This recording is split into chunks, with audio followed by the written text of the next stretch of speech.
So, let me talk about this game. Holy crap! This is incredible. Atlanta United versus New England Revolution. I do have to start off with a bit of a disclaimer. You guys may notice this video is coming out pretty late. This is the day after the game and it's already like 10 o'clock at night. Unfortunately, I did not get to go to this game. I was working as an extra on a movie. Got to see Kevin Hart live and in person, so that was pretty cool. But unfortunately, it cost me going to this Atlanta United game, which was pretty sad. But it's whatever. I got paid for it. I got to see some funny scenes acted out live. I got to be on camera, so it's give and take a little. But whatever the case, I did finally get to sit down and watch it today. 7-0 win, second game at home. It's incredible. It is absolutely incredible. So, first of all, obviously we got to talk about the moments that did lead up to ultimately this incredible scoreline. And so, first of all, let's talk about the first red. This one, at first, whenever I saw it, I was like, really? Is that a red?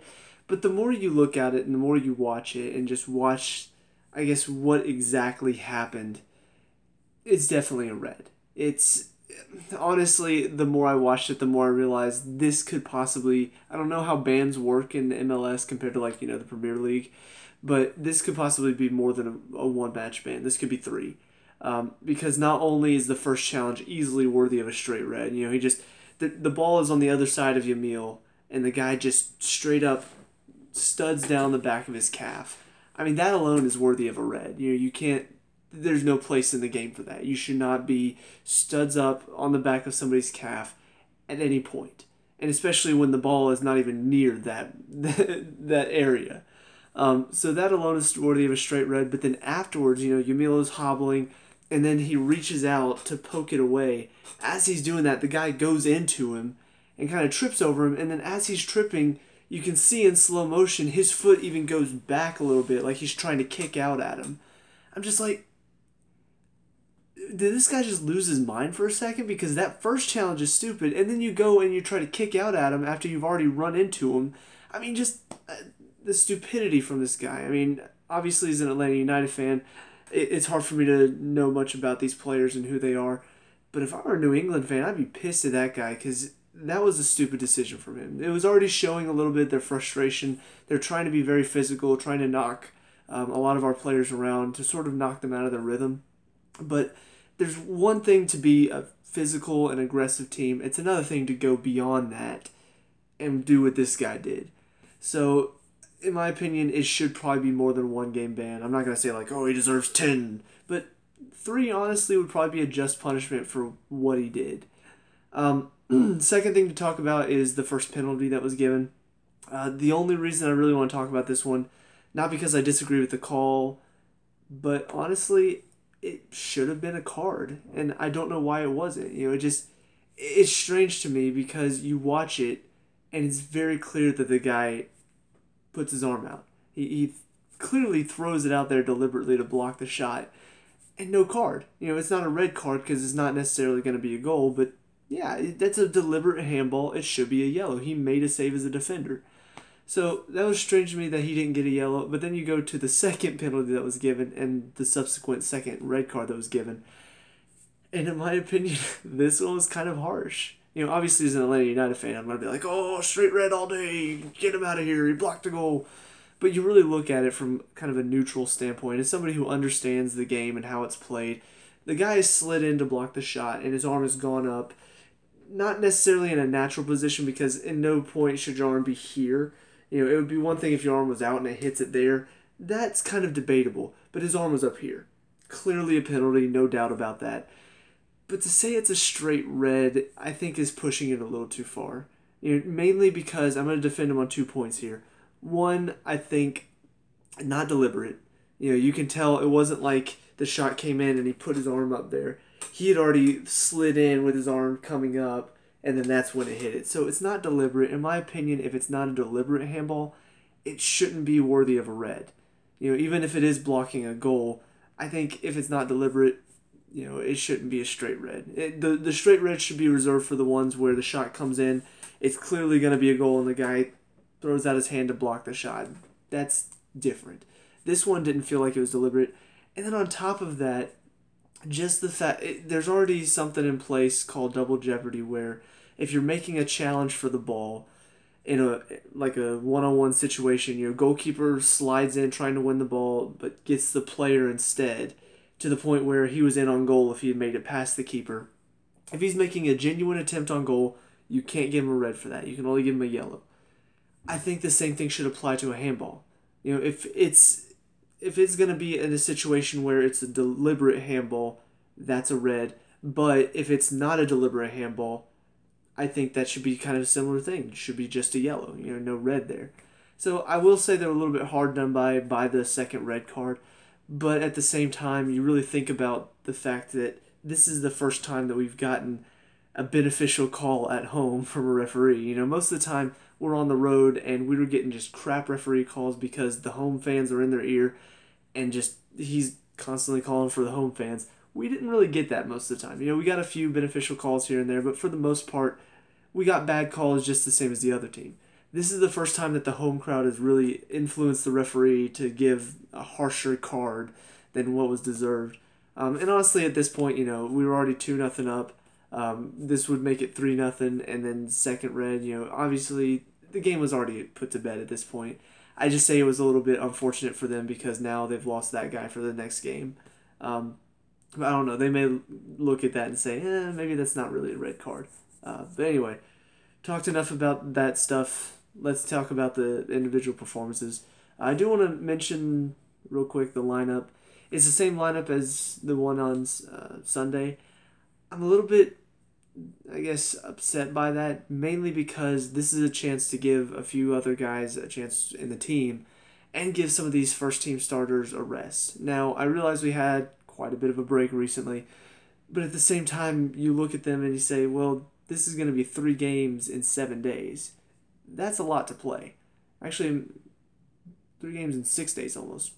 That's a lot of match time. There's a good chance in this game that they could come out injured or something, pulled something. I don't know. It just seemed a little bit too risky to play all of our first team players today again when they just played on Sunday. And now they've got to turn around and play again on Saturday against Orlando, who in my opinion is going to put up, I think, a bigger fight than Dallas or New England put up just because there's a little bit more of an edge to that game. They're looking for something out of the match because we've already put them out of 3 points twice. So, yeah, just a little bit of a frustration there, but let's talk about individual performances. Guzan didn't have a thing to do, no shots on him at all. But the one thing that I do want to talk about is something I haven't really mentioned, but something that I mentioned before he came to the club, and that is he brings just this leadership in the back line that I don't think Alec brought. Alec was a great keeper. He made some really fantastic saves. I still think he could have moved his feet a little bit more. But in my opinion, the one thing he lacked was leadership skills. He didn't really command the back line. Brad's come in and he's just done that so easily. He steps in and he's the leader. Michael, you could say, he's the captain, so you could say he should be more of the leader. But in my opinion, he leads by his actions where Brad leads by his words. What he says, the communication. We saw in the very first game, he's talking to Perez the entire time, just instructing him, telling him where to go. That's what you need out of your keeper. You want somebody to come in that's going to not just help our keeper position, but also improve your back line as well.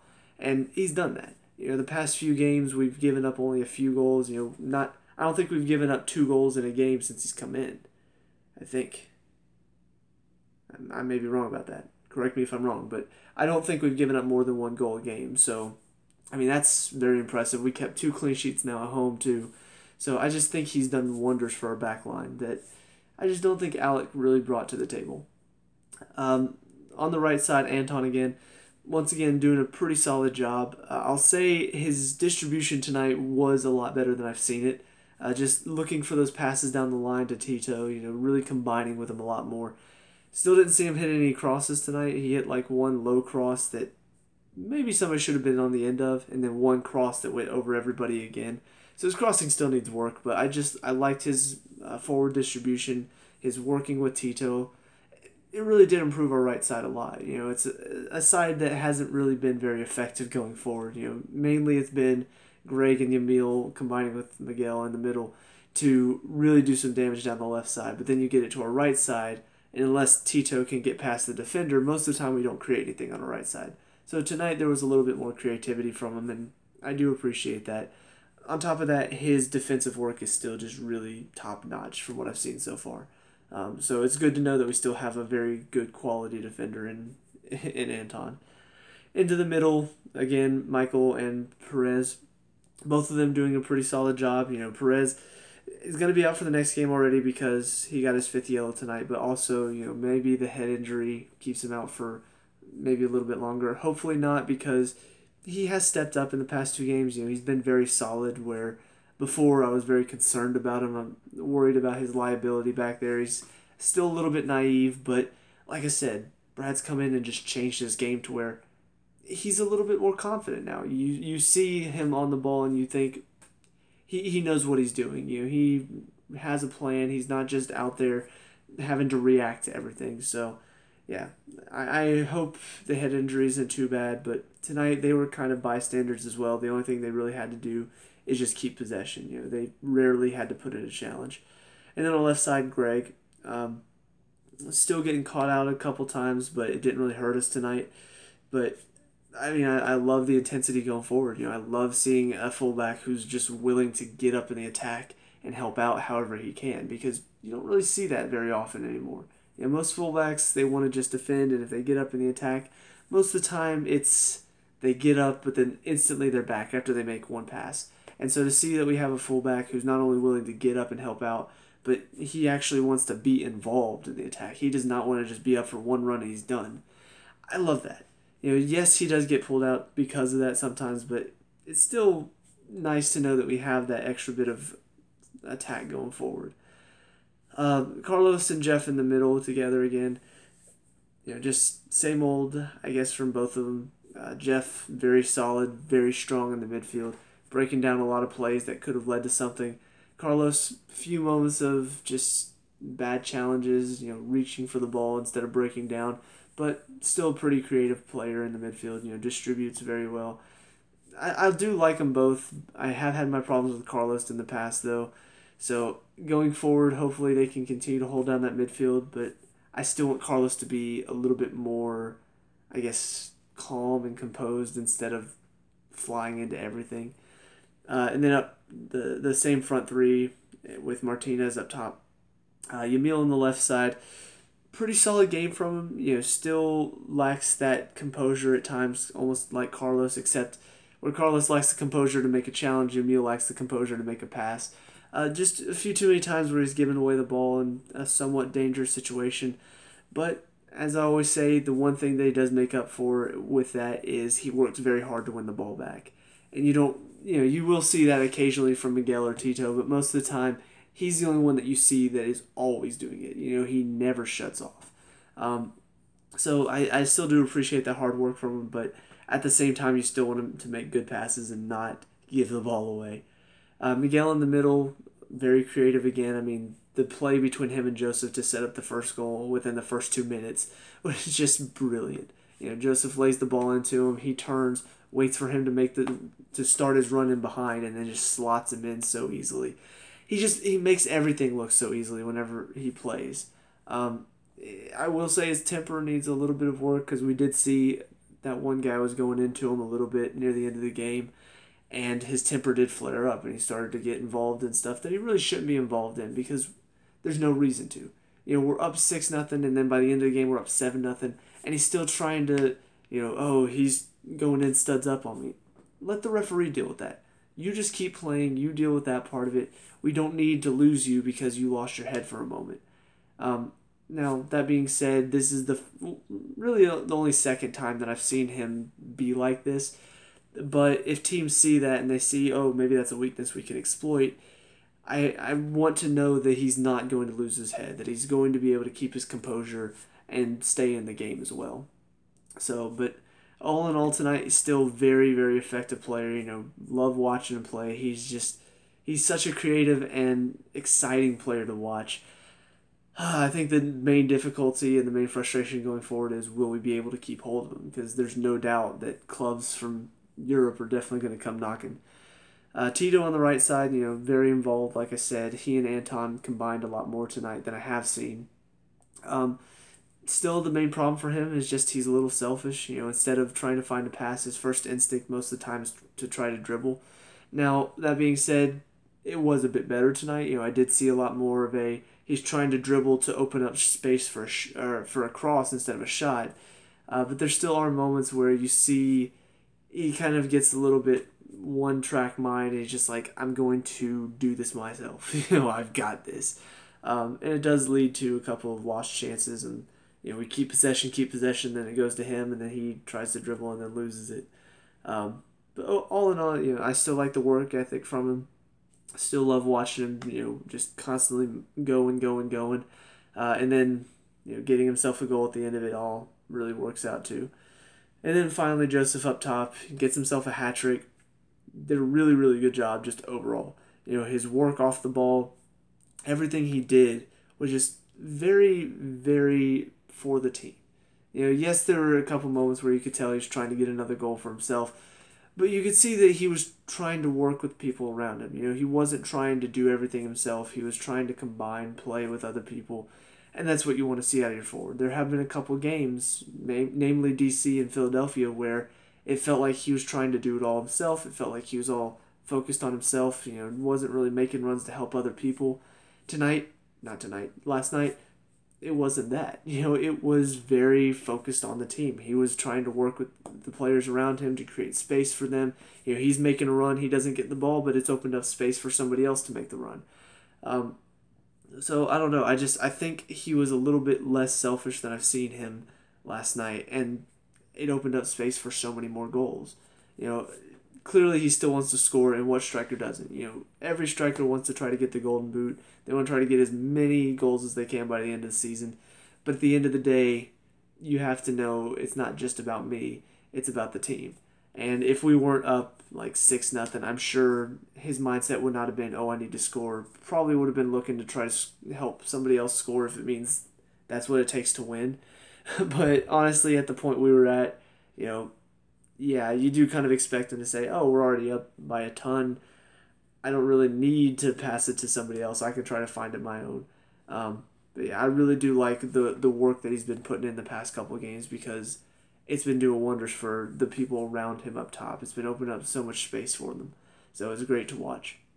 As far as the subs are concerned, probably the only problem I had with this game, because I wanted to see a little bit more diversity.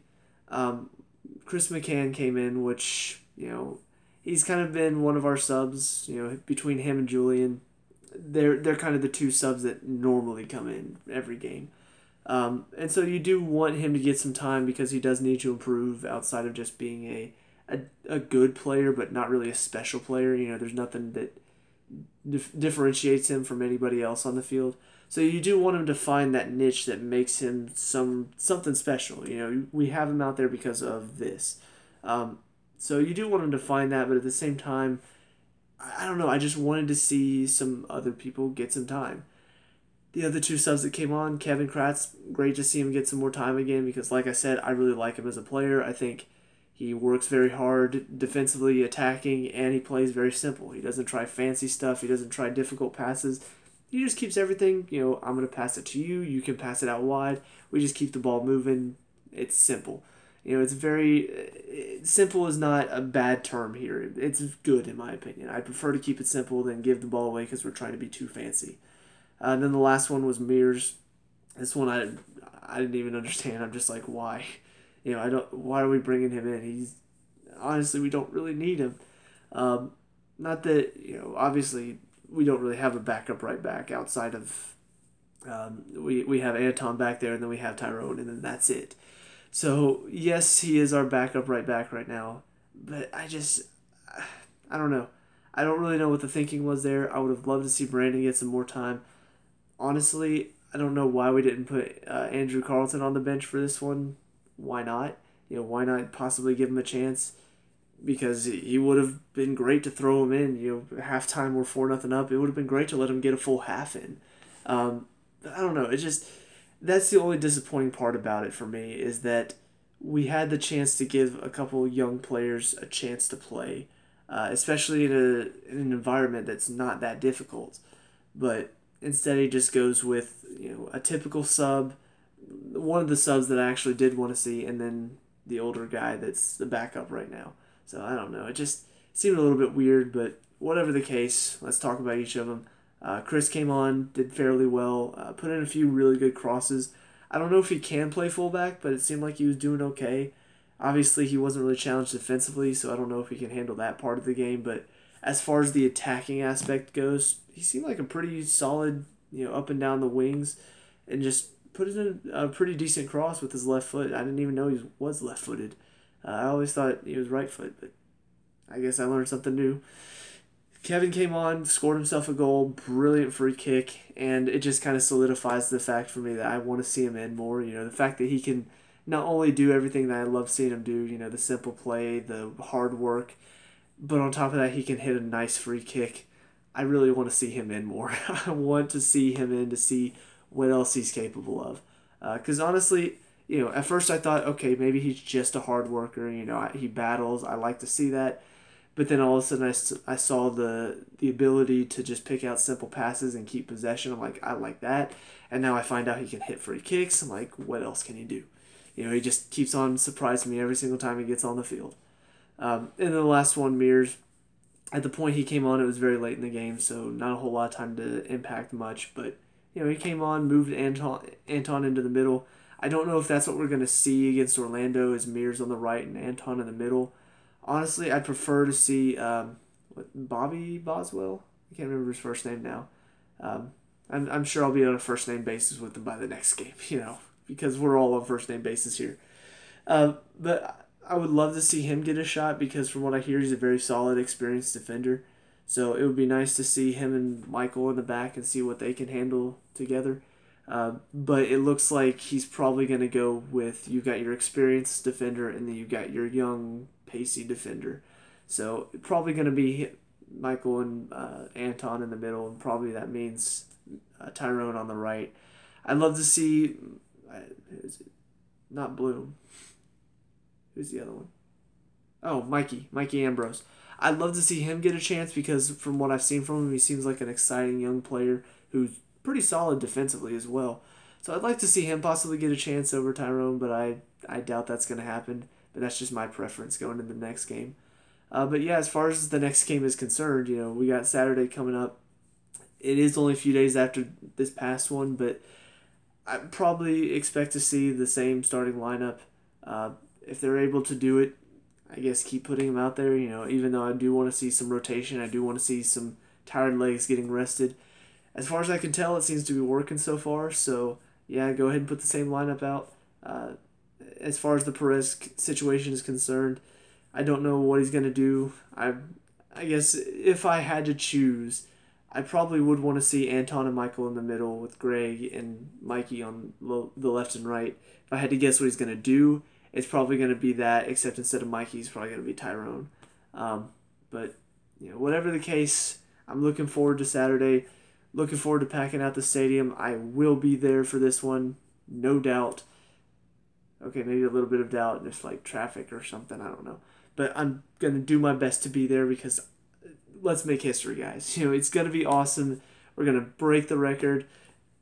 All of these records that we're breaking, and it's our first year in the MLS, it just shows that we are here and we're serious. We're not a team to be taken lightly. We're not just another expansion team.